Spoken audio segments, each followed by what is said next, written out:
Perkenalkan, nama saya Paulus Ricardo, saya dari Sistem Informasi Angkatan 2018. Hari ini saya akan melakukan penjabaran mengenai predictive approach dan juga adaptive agile approach atau adaptive approach dalam rangka tugas manajemen proyek sistem informasi. Pertama, kita akan membicarakan mengenai predictive approach dan adaptive approach. Apa itu predictive approach? Predictive approach atau predictive SDLC seperti namanya bermaksud untuk mengasumsikan atau berasumsi bahwa cara ini dapat memprediksi bagaimana nanti alur kita bekerja. Maksudnya adalah nanti kita harus mengerti apa aja yang akan dilakukan dalam proses pekerjaan. Nah, apa aja sih yang harus dilakukan untuk melakukan predictive approach? Yang pertama itu kita harus mengetahui produk dan prosesnya. Dan produk ini maksudnya adalah final produknya sampai ke bagaimana bentuk finalnya dan bentuk yang akan diberikan nantinya. Dan juga kita juga harus langsung menentukan segala faktor yang akan dilakukan seperti cost, scope, dan juga timeline-nya. Nah, bentuk-bentuk ini tentunya harus bisa di-develop dan di-maintain dari spesifikasi sesuai dari final product, sehingga tidak akan ada lagi perubahan-perubahan di tengah jalan, sehingga diharapkan sedikit saja perubahannya. Dan cara ini dibutuhkan konsistensi dan juga kedisiplinan yang sangat tinggi dalam bekerja. Biasanya predictive approach ini digunakan seperti dalam waterfall. Nah, keuntungannya apa sih? Keuntungan dari predictive approach adalah, yang pertama, predictive approach mudah dimengerti. Mengapa? Karena seperti yang saya sudah bilang bahwa sebelumnya segala hal yang akan dilakukan, yang ditentukan, itu sudah ditentukan dari awal sekali, sehingga proses pengerjaan akan dimengerti.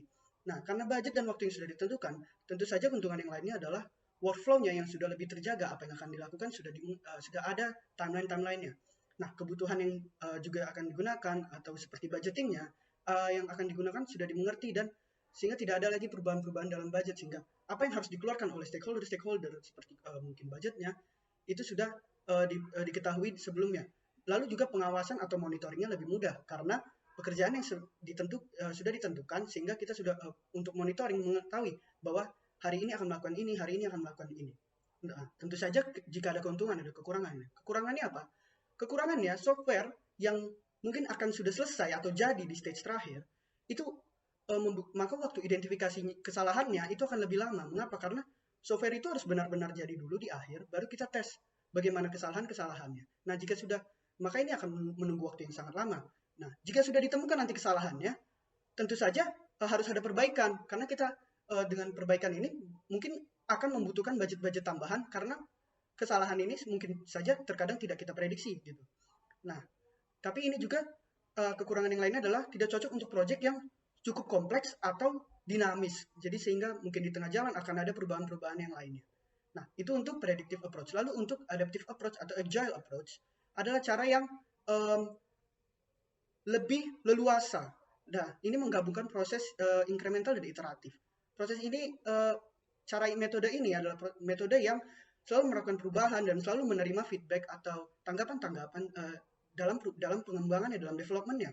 Jadi sesuai dengan namanya adaptive, bahwa proses ini akan selalu beradaptasi dengan apa yang terjadi, dengan perubahan yang dibutuhkan, dengan requirement atau feedback dari klien-klien kita.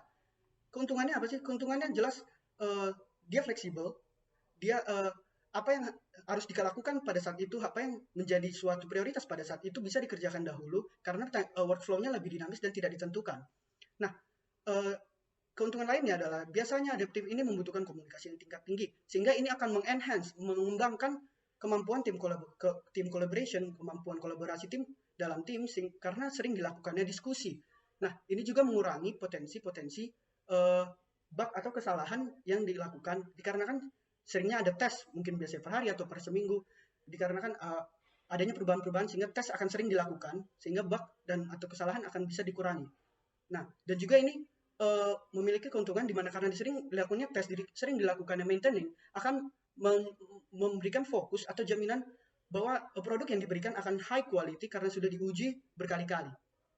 Tentu saja kembali, jika ada keuntungan, ada kekurangan. Kekurangannya adalah harus sering terjadinya diskusi antara tim dengan klien.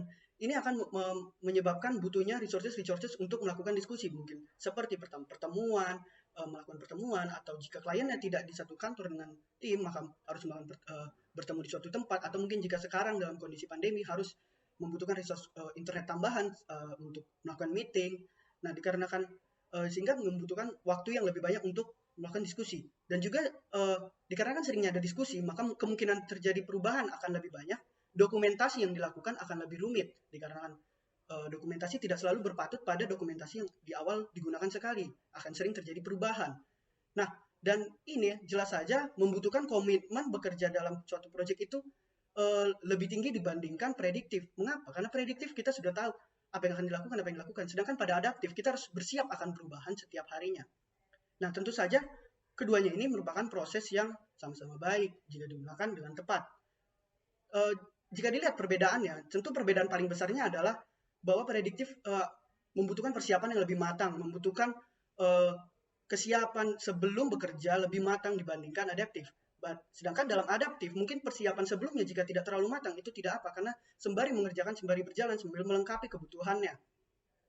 Nah, itulah perbedaan besar. Mungkin perbedaan kecilnya adalah jika prediktif mungkin metode yang biasa digunakan adalah mungkin waterfall, karena waterfall lah yang paling cocok digunakan jika semua mungkin semua kebutuhan sudah dilengkapi. Tapi jika untuk adaptif, agile itu banyak sekali metodenya seperti extreme programming, Scrum, dan yang lainnya.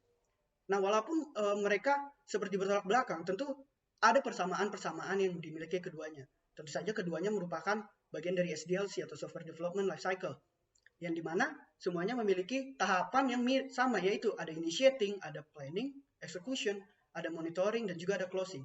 Nah, mungkin jika perbedaannya adalah prediktif seperti waterfall, semua ini dilakukan bertahap. Initiating selesai, maka planning selesai, lalu initiating selesai masuk ke planning selesai masuk ke execution, dan seterusnya. Tidak ada kemungkinan untuk kembali lagi. Sedangkan jika dalam proses adaptif akan ada kemungkinan untuk bahkan mungkin harus dilakukan kembali lagi.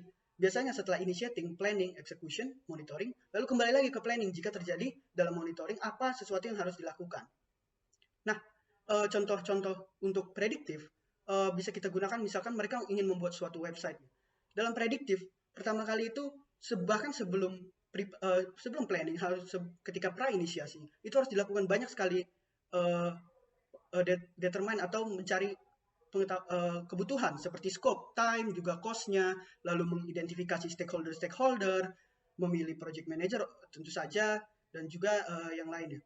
Sehingga pertama dilakukan biasanya adalah identifikasi project stakeholder. Project stakeholder ini harus diidentifikasi siapa saja, posisinya apa, apakah dia adalah bagian internal, eksternal, dan juga role-role-nya, apakah dia hanya sebagai project manager, team manager, atau mungkin sponsor, atau sebagai kliennya. Lalu tentu saja dengan para stakeholder, dilakukanlah suatu project meeting untuk mengetahui apa aja sih yang dibutuhkan nanti untuk kedepannya. Dan project meeting ini sangat dalam dikarenakan melakukan mengetahui apa itu background project-nya, mengetahui relasi-relasi dokumennya, mengetahui apa saja bentuk struktur nanti dari organisasi project ini, scope, time, cost-nya of course, dan juga topik-topik penting yang lainnya dalam suatu project. Nah, tentu saja setelah itu akan dilakukan planning, di mana planning ini seperti yang tadi saya sudah jelaskan, prediktif membutuhkan planning yang sangat-sangat dalam, dikarenakan kita sudah memprediksi apa aja sih yang akan terjadi, seperti proses develop-nya, manajemennya siapa saja, scope-nya apa aja, itu semua harus ada planning prosesnya dan juga harus memiliki output-nya. Mungkin planning itu sangatlah banyak, mungkin ada banyak project scope, cost, bahkan seperti contohnya untuk cost, kita harus mengetahui siapa saja sih yang memanage cost-nya, estimasi yang dikeluarkan, budgetnya yang didapat dari mana, dan untuk proses pengembaliannya seperti apa.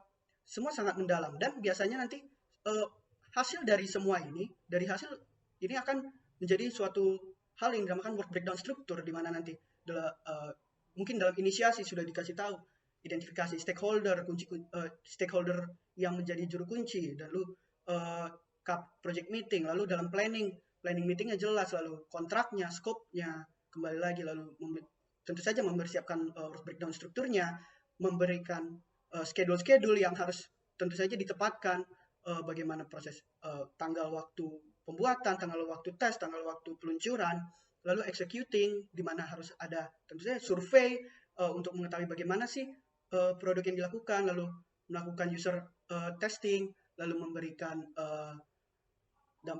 hasil kepada klien, bagaimana hasil testingnya, lalu tentu saja mengeluarkan project ini menghasilkan produk ini ke masyarakat atau ke klien, lalu tentu saja memaintain, melihat bagaimana produk yang sudah dibuat, apakah sudah baik ataupun belum. Lalu tentu saja terakhir adalah melakukan closing untuk memberikan report, presentasi, dan juga apa saja yang sudah dipelajari, apa saja yang sudah didapat, dan memberikan semuanya kepada stakeholder.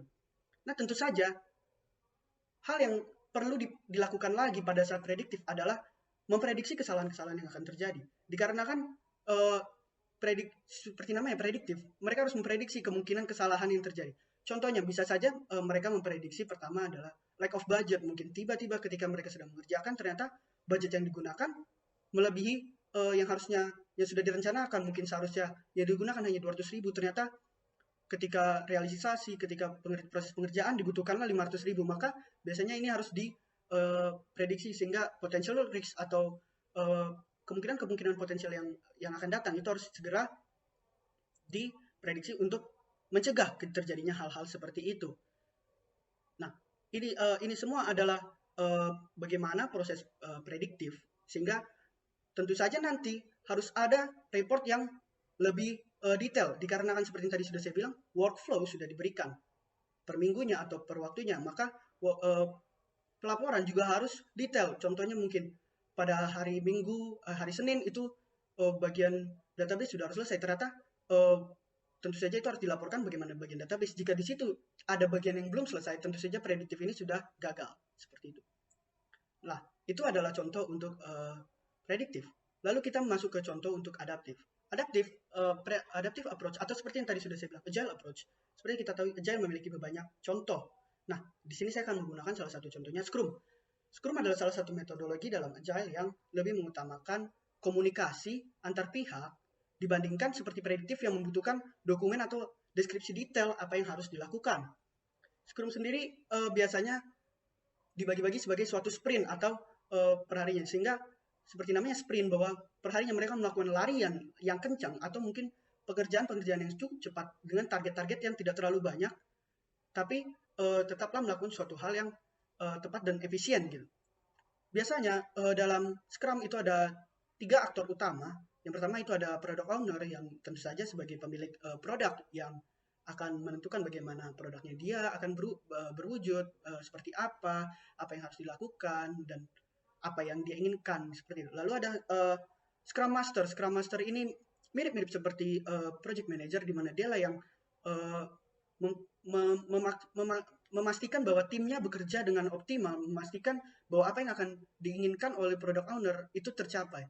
Lalu ada Scrum Team atau Development Team, tentu saja isinya adalah orang-orang yang handal, yang harus bisa cross-functional atau saling berelasi untuk mengerjakan pekerjaan-pekerjaan yang dibutuhkan. Biasanya development team ini tidak lebih dari 9 atau 10 orang. Karena Scrum ini mengutamakan bagaimana diskusi dan pengerjaan yang lebih cepat.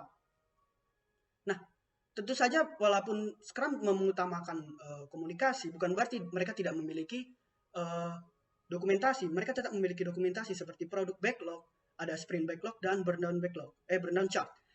Product backlog ini adalah fitur-fitur yang diinginkan oleh product owner dalam business value-nya, sehingga biasanya mungkin contohnya dalam website ini dia ingin memiliki fitur bagaimana user bisa membeli barang, maka akan ada prioritas paling tingginya adalah itu.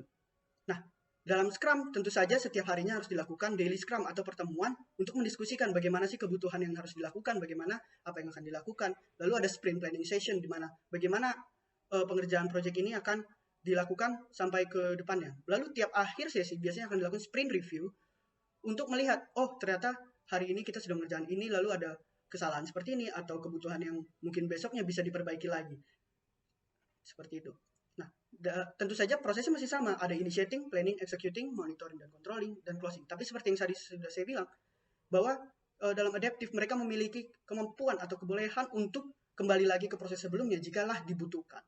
Nah, lihat dari perbedaan-perbedaan di sini, di mana jika dalam implementasi kita bisa lihat prediktif itu sudah dijelaskan bahwa apa aja sih yang harus dilakukan, persiapannya itu sudah sangat detail, bahkan persiapan sebelumnya bahkan sudah sangat berat untuk dilakukan dibandingkan adaptif. Adaptif mereka cukup untuk memiliki keinginan saja, mereka sudah dapat melakukan untuk pengerjaan proyek. Tinggal setiap harinya mereka mendiskusikan apa saja yang dibutuhkan. Maka itulah perbedaan antara predictive approach dan agile atau adaptive approach menurut saya. Dan sekian, terima kasih.